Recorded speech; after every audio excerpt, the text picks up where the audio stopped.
Hello and welcome to another episode of MOJO, the meaning of life and business.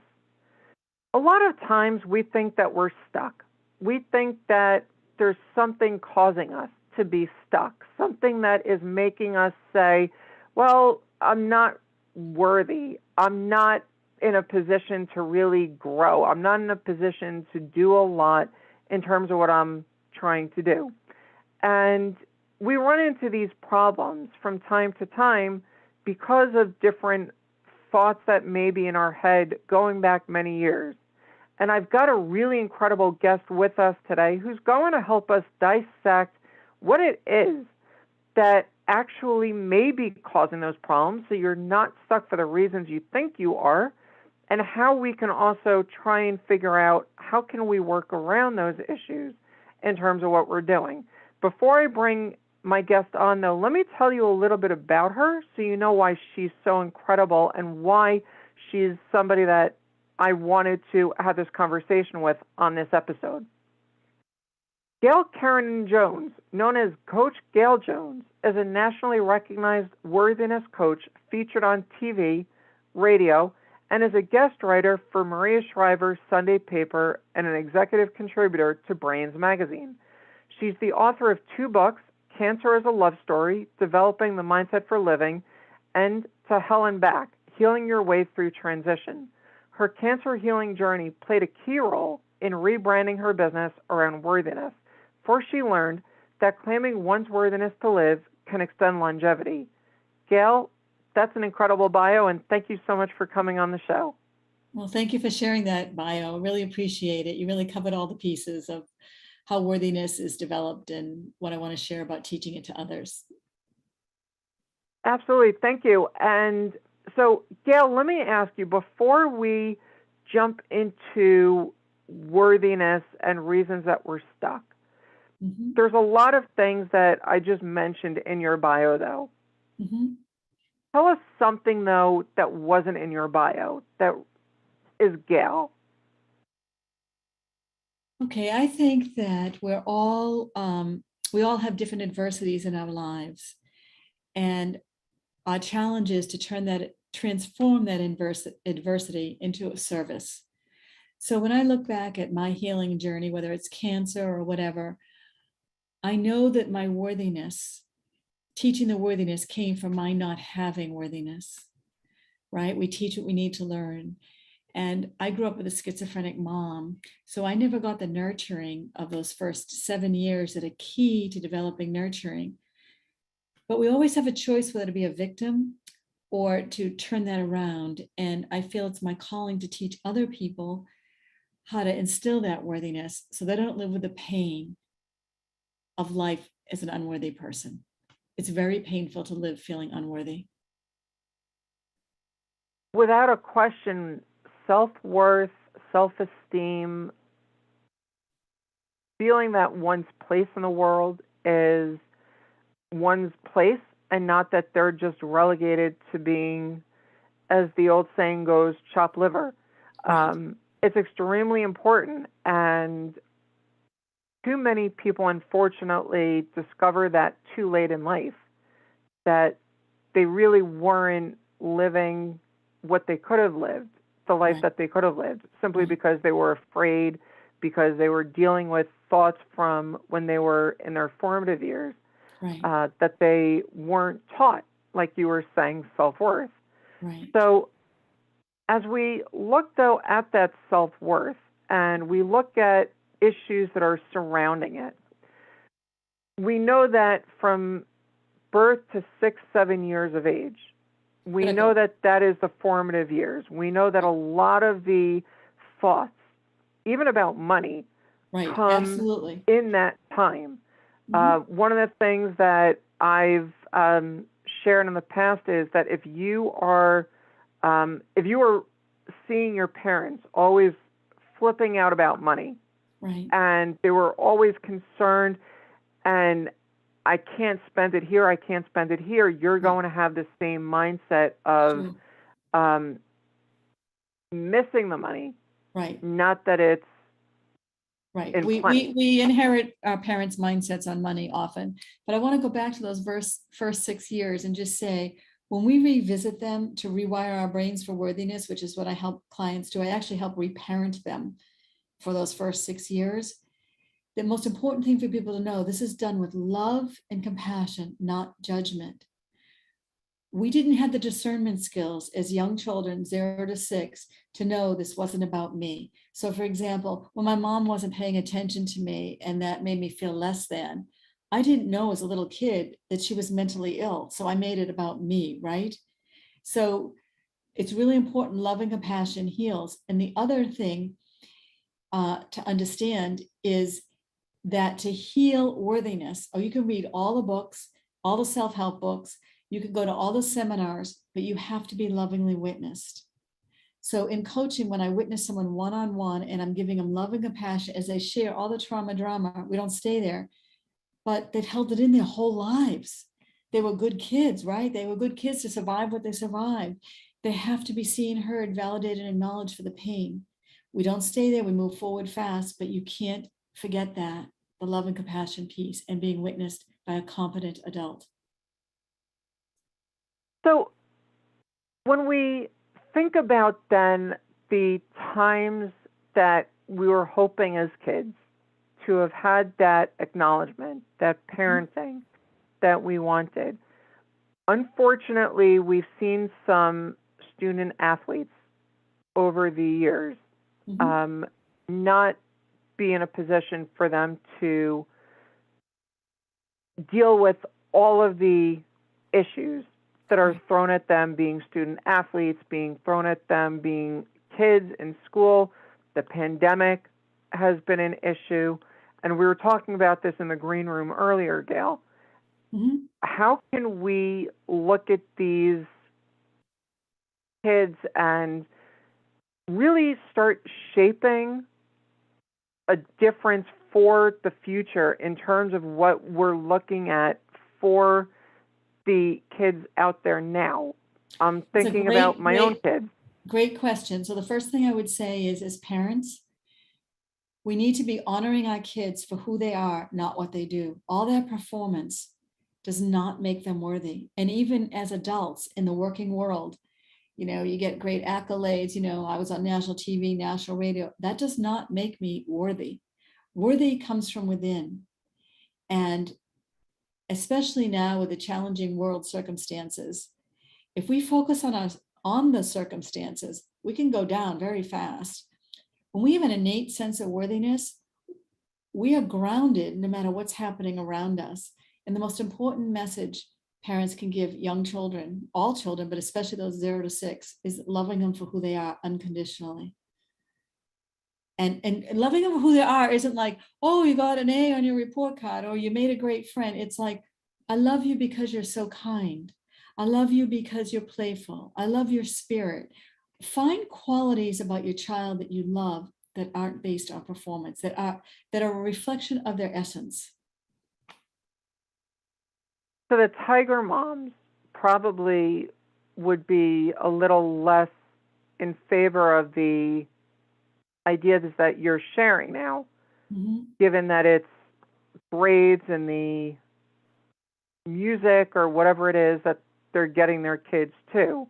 Right. So if you were working with a tiger mom, I'm imagining you would try and help her see the same idea. But very often tiger moms are living with the same because that's what their parents were. Right. And that's where we have to be very loving and forgiving, because we're only parenting how we were parented.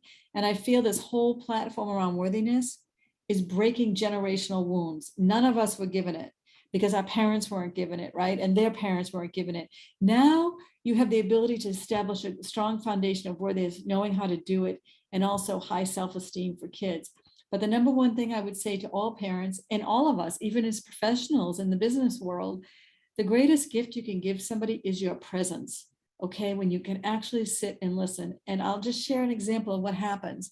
And I know we're all dealing with the social media age and the challenges of that, but I've heard so many stories of a parent goes to pick up a child from daycare, right? In the older days, the kid would come running to the parents, so excited to see them after being in daycare all day. That excitement isn't there anymore for a lot of kids because everybody's so distracted. The worst thing a parent can do if they go to pick up their child from daycare or the kid comes home from school and you're on your cell phone, right? And you continue talking on that cell phone, what you're telling your child in that moment. And this is how beliefs are formed, these subconscious beliefs from the first 6 years of life that run us for life, is they don't matter. Put down the phone and be present. And it takes conscious effort to do that, especially now. And I have a lot of empathy for parents because I can't imagine being parents of young children right now. In the challenging times of the pandemic at the time this is being recorded. And also we're seeing a lot of data coming in on how it is impacting young children, and it's not being widely reported. But parents need support too. So we need to love parents and see them as worthy as well as them giving it to their children. And that's really powerful if you think about it. It's all about what are you doing to show those around you, your children, fellow parents, people in your workplace, that it is all about showing them they're worthy.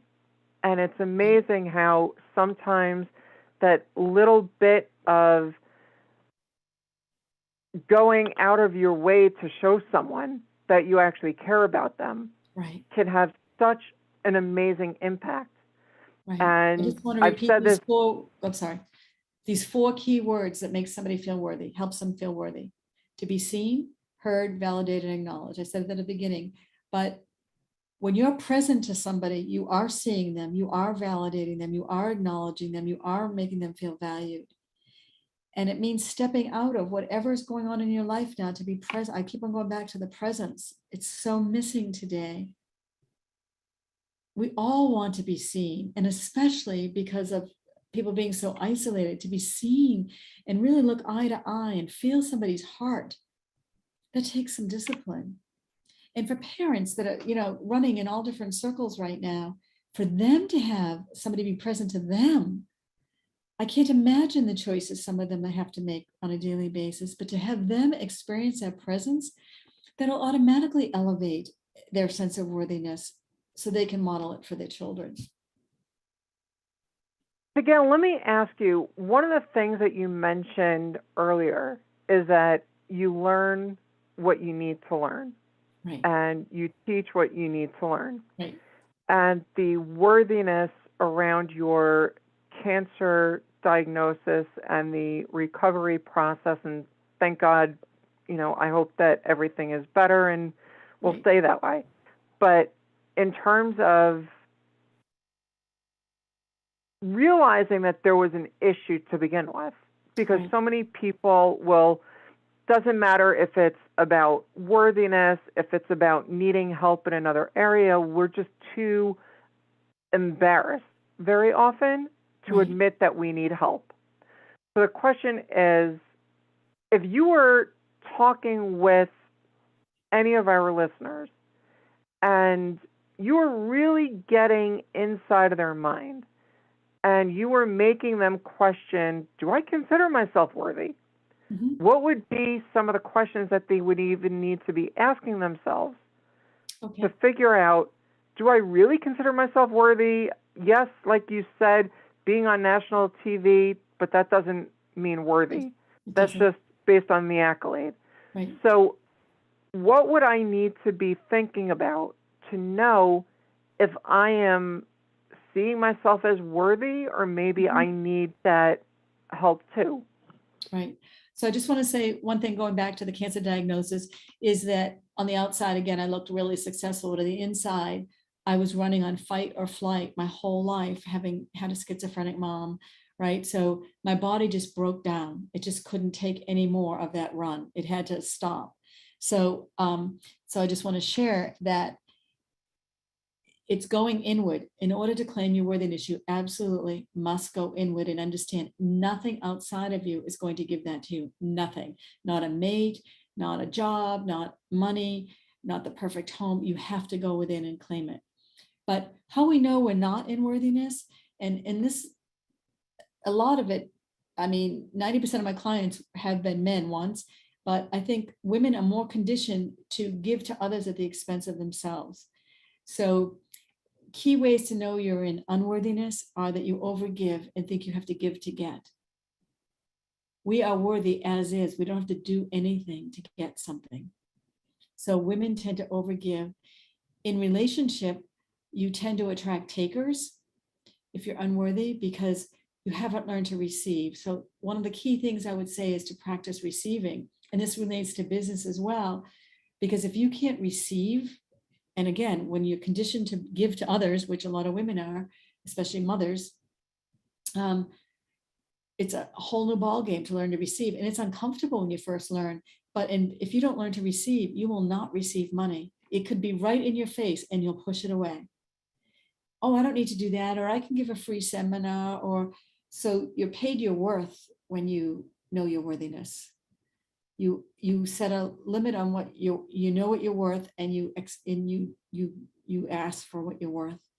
The other way it plays out, and I know when we have an unworthiness issue that a lot of us hide in shame. For a long time I was felt shame that I had a schizophrenic mom. Like nobody came to my house. That was like off the charts. No way. And then I had to become more visible to do my business. And so I had to walk through a lot of shame to do that and be worthy to stand there and share the message, independent of what you thought about my earlier years or whatever. So being visible is key to being worthy. But I want to say it's a fine line, because I think some people are visible to the extreme. I think it has to be with authenticity, to be visible with authenticity, that you're there to share a message. You're not visible just to take a stage, and which I've seen a lot happen in my profession, but you're visible because you have a message to share that comes from your heart, and you're standing there sharing that message because you've done the work. You have to have done the work to stand up there and share the message and to guide others through the journey. So I'd say it shows up in relationship, it shows up in money, it shows up in giving to get. And the visibility, I'll just share one thing on the visibility. I do a lot of work with vision boards, but I do them based on neuroscience. I'm trained in neuroscience. So when you're creating a new vision board for your business or your personal life or both, you want to have a picture on that vision board of yourself smiling and happy. You want to be happy in your vision. But you also, this is my little thing I add, this is my secret that I'm sharing with your listeners, to have a picture of yourself as a child 3 to 5, because that child needs to know that they are worthy to be in that vision and that you're going to make them feel safe. So even before I went on TV, the Doctors, that Emmy Award-winning show, as much as I felt confident in my message, I had to reassure my little girl within, who didn't get that nurturing the first 5 years, that I was going to make her feel safe. No matter what happened on the show, it wasn't about the show, but she was going to feel safe being visible. I was going to love her no matter what. And that she was worthy of doing this journey with me. So I think we have to make a relationship with our inner child, the rest of our lives, to reassure. We're reparenting that child constantly. Even if we had a great childhood, we have an inner child within us that needs to always be told they're worthy, and we're listening and we're acknowledging and we're valuing them. Does that make sense? It absolutely makes sense. And so much of what you were just saying has struck way too many chords to even begin to count. Just to share a really quick story. Sure. There was maybe about 9-10 years ago, there was an event. I eventually spoke at that event, but the speaker that was at this particular event, about 4 months or so before I was supposed to be speaking at a similar program, she was at that time nearly 9 months pregnant. And she was, in the beginning, I missed when she was setting up the room, how she wanted the room set up. Mm-hmm. But at the end of the program, everyone else had left, and I had stuck around. And I'm sitting there thinking, all right, there's this woman who's about to go into labor any day. And she's going around to all of the tables, collecting her flowers and her vases and all the marbles that she dropped in and whatever else was on the tables for her. And I said, this is ridiculous. Let me go around. I can help. And certainly not expecting anything in return. Right. But it was while I was going through my divorce. And so there was a lot of emotion just to begin with. And when you're in divorce, you never want to get, because it's usually not something good. But while I was going through that process of divorce, I helped this woman, and today we're good friends. Didn't know her from Adam then. Wow. But when I was helping her at the end, she said, listen, she had a gift card that she wanted to give me for an hour massage. She told me she wanted to give it to me, and that the only condition was that I had to agree to use it on myself, not to gift it to someone else. And I just broke down in front of a complete stranger at the time. Right. And it was one of those experiences that here I was, everything in divorce, between the filings and the complaints and everything that you're dealing with, you're made to feel less than whole. Absolutely. And here she was, no reason other than saying thank you, but a simple thank you for me would have sufficed. Right. Giving that to me and just completely breaking down. And it was one of the few times that I really did break down like that in front of a complete stranger. Right. 9/11 was probably the other big time. Mm-hmm. But other than these national times, it was really a lot less. But so when you were talking about the giving and getting and the other areas that you were mentioning with how to really know that there's a sense of worth, really just struck many, many chords. And I just thought that I should mention that, because if anyone out there, and if you are listening and you felt the same way, I would strongly suggest that you see what you can figure out in terms of your worth, or else reach out to Coach Gail, and we'll let you know in a little bit how you can reach out to Coach Gail. But let's go on, though, to the conversation. I just want to say something on your beautiful story that you shared. So that was a defining moment in learning how to receive. So what I would suggest to you, or anybody who has that first moment or a couple moments, first of all, is to write it down. So when we track evidence of knowing we're worthy, it takes 20 seconds to create a new neural pathway in the brain. So no matter whether we're 20, 50, 60, whatever, we have to rewire our brain for the new. So if we track evidence of when we know we're worthy, even if it feels awkward, okay, receiving is part of worthiness, right? If you wrote down, today I got this massage certificate for what I did, and even though it was hard to accept, I accepted it, and keep on tracking evidence of ways you receive.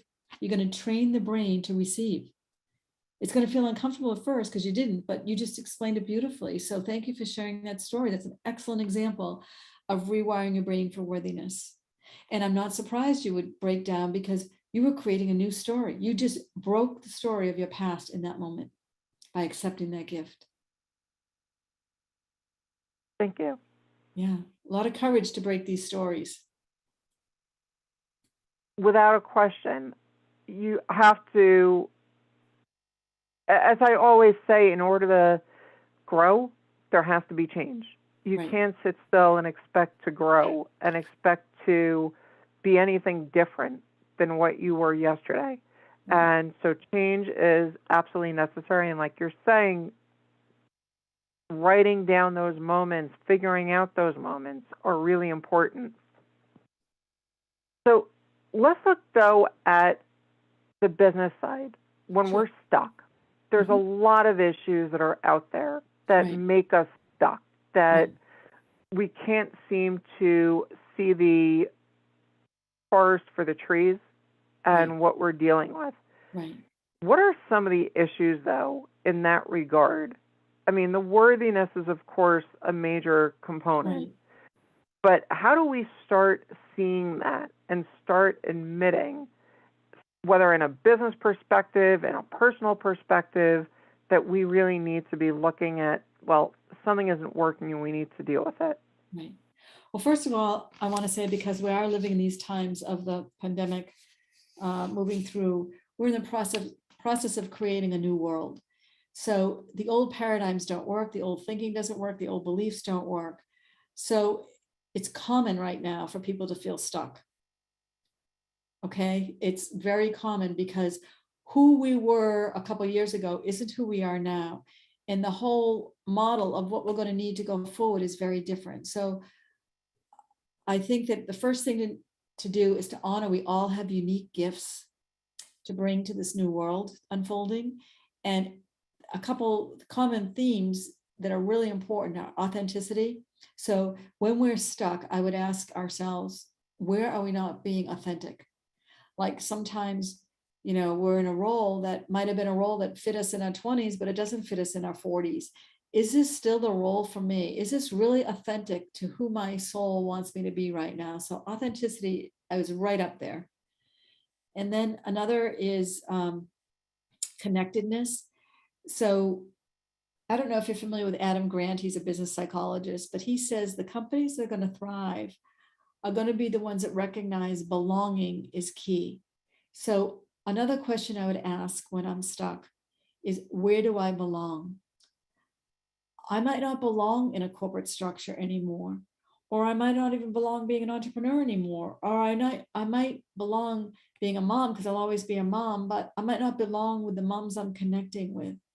So where do I belong? And then to answer that question, as you're asking yourself that question, I would also ask, because we're all being elevated, even though it doesn't feel like it right now. It feels like a big crash, but we're all being elevated to a bigger version of ourselves that's going to serve the new world in a new way.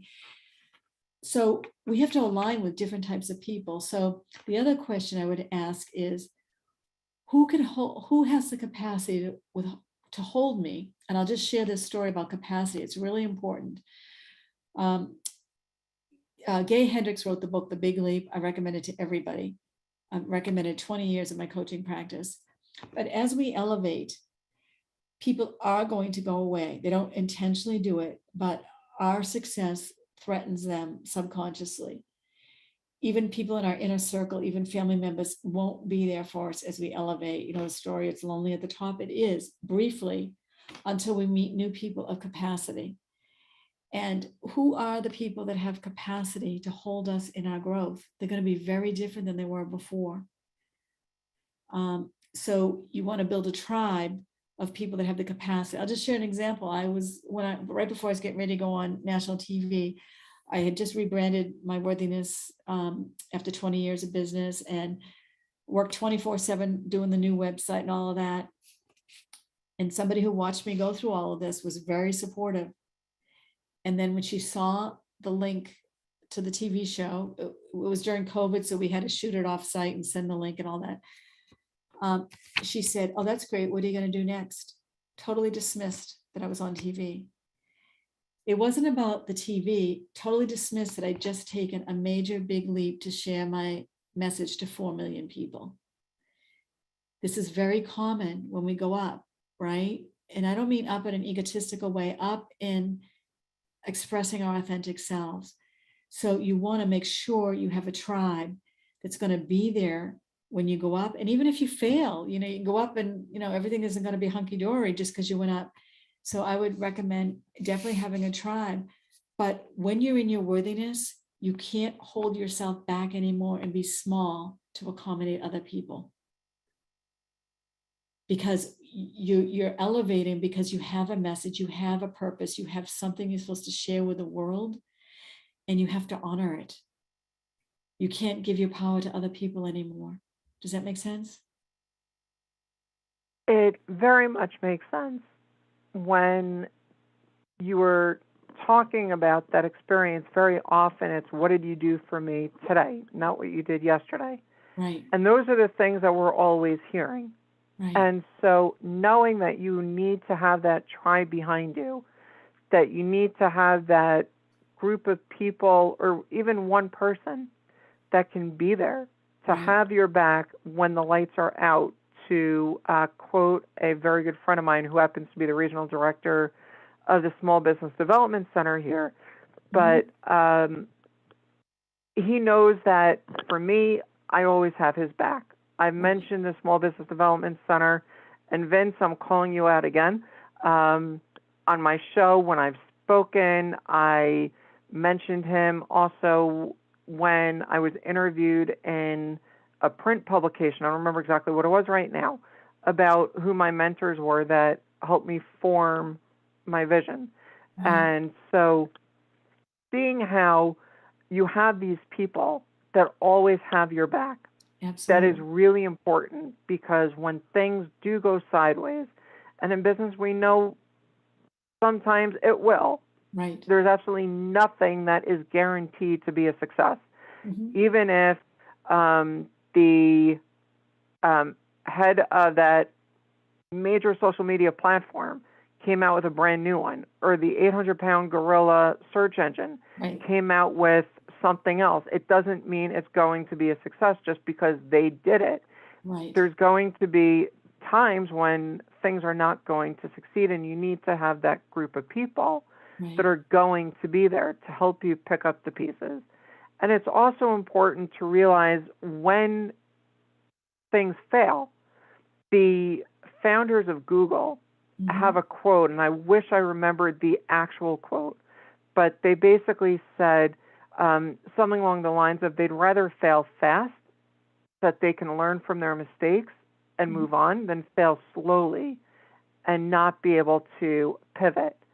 And it's that kind of idea, though, knowing I'd rather know that I also have the right group of people in my corner at the beginning, as opposed to finding out later on that I have people who really are in it for some other reason. Right. So it goes back to there. Jennifer, it goes back to it goes back to the worthiness, because I think the first thing you have to know is you're worthy to ask for help. We don't have to do it alone. Okay. And you're worthy to be supported. So if you're with people that aren't supporting you, right, you're not in your worthiness, right? Why would I be with people that don't have the capacity to love me whether I sink or swim, right?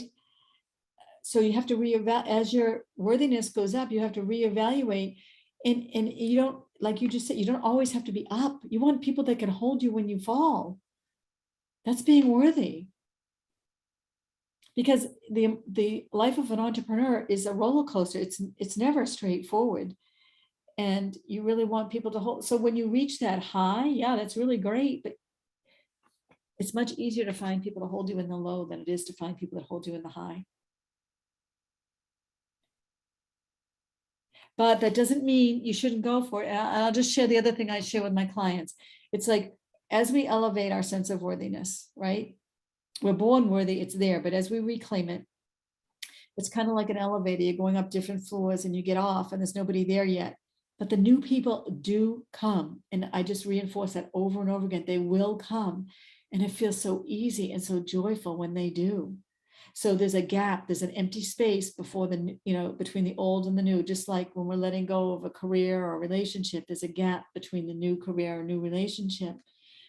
But it comes, and it's trusting in the unknown, but the new people always arrive.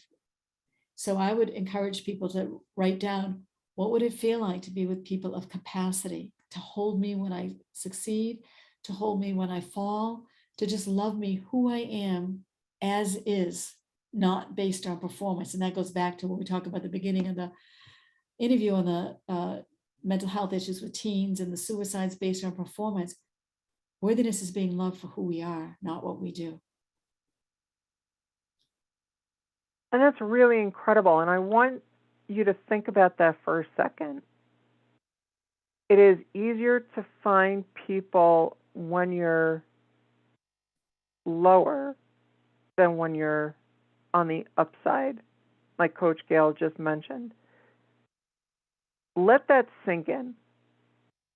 Find those people that you know are really going to be there, that are going to have that capacity to be with you for the highs and the lows, and start visioning what that process is going to look like and where that process can also take you, so that you can find some of those tools that you are going to be using.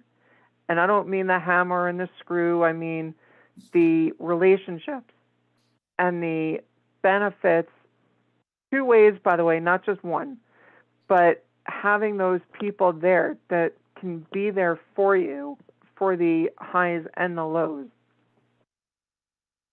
So, Gail, let me ask you, if somebody wanted to follow up with you and speak with you or learn more about you, how can they learn more about you and reach you? Well, my website is claimyourworthiness.com. On LinkedIn, I'm Gail Curran Jones, Kauran Jones. But I love it when people email me, gailjones@claimyourworthiness.com. I offer a 30-minute consult to people that email me, so we can see if we're in alignment. I also have a Facebook page, Coach Gail Jones, Instagram, Coach Gail Jones, and Twitter, Transition Guru. Thank you so much, Gail. And if you're listening and this resonated with you, really give it the thought. What more can you do? What more might make sense in terms of figuring out where you are in the process of figuring out your own self-worth? And how can you also help others with their sense of self-worth? If it's simply being there to give a helpful good morning, if it's being there to be that friend and person to hold someone else up, those are all different ways. And Gail mentioned many ways that you can be looking at for yourself as well as for others, where you can go. Jennifer, so Gail, can I share one want other thing that's please. really key here, that the people, I hope this will be a great takeaway, especially if you have children, but especially, for yourself, but especially if you have children or colleagues or employees that you're mentoring. So I'm certified in teaching high self-esteem for children and adults and parents and educators. And the key is we are all addicted to 3 emotions, okay? And those emotions are anger. These are low vibe emotions. These are low self-esteem emotions. Anger, sadness, and I just blanked on the other, anger, sadness, or fear. Those are the 3 low vibe emotions, self-esteem.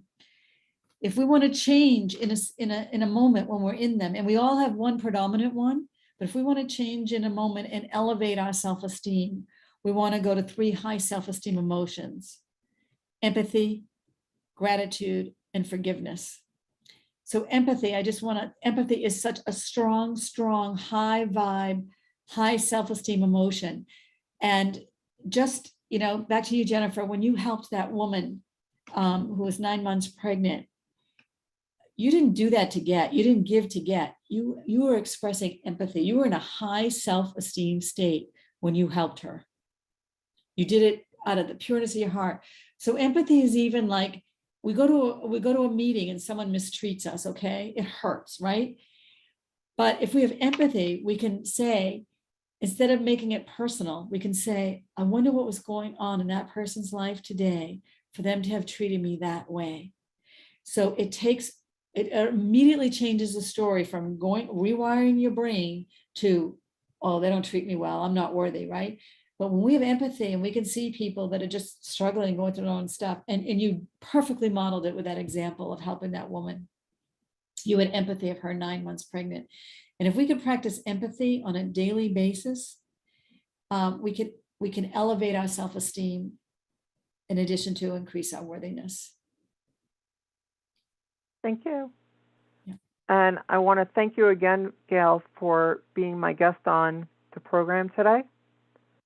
And I strongly encourage you all, reach out to Gail at claimyourworthiness.com, and everything will be in the description of the show notes for the contact to reach out to Gail. But think about what you're doing in your life today, tomorrow, and also, like Gail said, that 3-5-year-old self of where you were. That person needs to know they're worthy just because you say that they were worthy back then, because that's you. And that's going to be, that same worthiness is going to translate all the way through because they were worthy back then. Think about that. Think about where you are and how you can be helping others. Everything that we do is all about being in a position to leave our world in a better way than we found it. That means you need to be at your best in order to help other people be at their best as well. As you think about where you want to go in life, what you're looking at doing, if you're an entrepreneur today, you're thinking about being an entrepreneur tomorrow, whatever it may be, all of these ideas, all of these issues around worth, self-esteem, knowing when to ask for help and feeling that you are worthy of the help is really important in your development as a person and as an entrepreneur. So don't be ashamed. Don't be embarrassed. Jennifer, I just have to interject something here when you just said that. It's beautiful, beautiful, beautiful. Don't be ashamed and don't be embarrassed. So when we don't have an adequate sense of worthiness, which is a lot of us, right? At some point, we did nothing wrong. There's nothing to be ashamed of. We just didn't get the basic nurturance, and we're not here to beat anybody up, but we did nothing wrong. But it's never too late to rewire it in. So I'm so glad you brought that up about the shame, because so many people carry shame for something they didn't do wrong. They were little kids and didn't have the discernment skills to say, this isn't about me. This is that this person didn't have the adequate parenting style. It wasn't about me ever. So thank you for sharing that. If people can release their shame, beautiful that you mentioned that. Thank you. Thank you. On that note, this has been another episode of MOJO, the meaning of life and business. And until next time, here's to your success.